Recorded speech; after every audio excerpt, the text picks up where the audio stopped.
for Faith Book, the Book of Faith, the Word of God, the Bible. Magandang umaga po sa inyong lahat mga partners. Ako po si Preacher Job. Ako po yung na-assign today para sa ating FBK. No? Makikita po ang ating FBK sa Book of Acts chapter 1 verses 6 to 11. Napakaganda po ng ating pag-aaralan. Tayo po yung manalangin muna. Lord Jesus, thank you very much for this time you given to us, Lord. Thank you, Lord, sa freedom to study Thy Word. Sa oras na ito, Panginoon, kayo ang manguna sa amin. Ihanda niyo po kami sa puso't isipan, Panginoon, as we study Thy Word, Panginoon. Magamit po namin ito, Panginoon, sa aming araw-araw na pamumuhay spiritual, Panginoon. I-guide niyo po ako, Panginoon, naway magamit po ang aking bibig, puso, Panginoon, sa pag-share ng iyong salita, Panginoon. Binabalik po namin ang lahat ng papuri sa pangalan ni Jesus. Amen, amen, no? Napakaganda po ng ating pag-uusapan today, no? At dito po makikita po natin the ascension of Jesus Christ, no?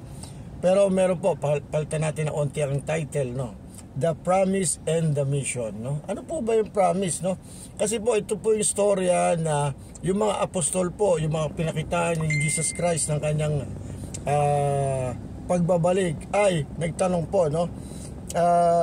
Gustong-gusto malaman ng mga apostol po kung kailan ire-restore o kailan gagawin ng Panginoon ang kingdom sa bayan ng Israel, no?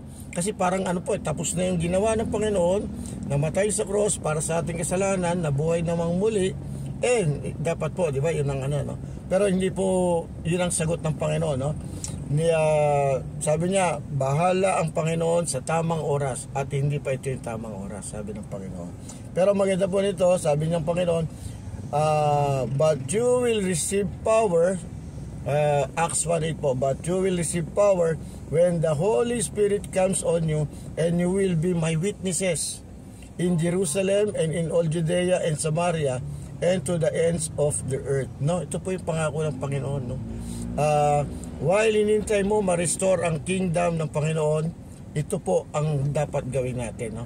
God will give us power, Jesus will give us power, no? Habang nagbibigay po tayo, nag-share tayo, nag-spread tayo, nagpo-proclaim tayo ng salita ng Panginoon, no? The coming of the Holy Spirit and their mission to spread the gospel. Jesus promised them the power and empowerment through the Holy Spirit, no? Holy Spirit will come upon us habang nagsasalita po tayo at nag-share ng salita ng Panginoon, no? Yun naman po yung mission natin, no? Kasi kung paano tayo niligtas ng Panginoon, dapat rin pong nag-mission po. May ibang taong ginamit ng Panginoon, no? Na nag-mission para sharean tayo. Ngayon po, it's up to us paano natin isi-share yan.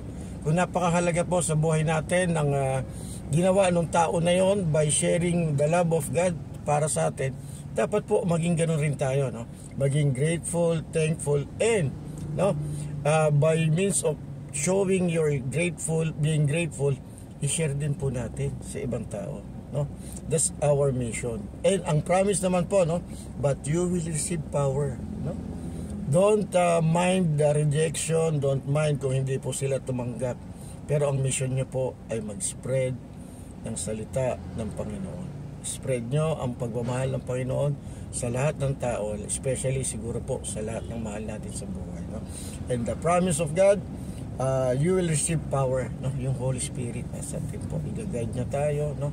Lahat po ng lalabas sa ating bibig, lahat po ng salita ng Panginoon ay manggagaling po sa Kanya through us para ma-share po, no? Napakaganda po, no? The promise while waiting sa pagbabalik niya uli ng Panginoon, no? Second coming, ay ito nga po yung ano, no? Mission natin, to spread His word, to spread His love, no?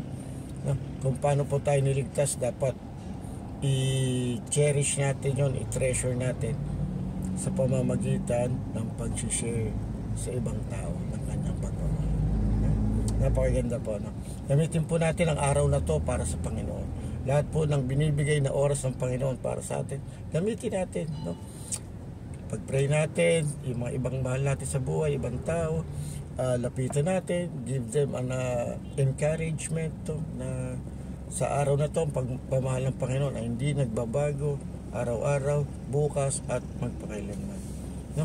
At alam ko naman po, nararamdaman po natin lahat ang kabutihan ng Panginoon sa ating buhay, na kahit kailan hindi natin mapapantayan.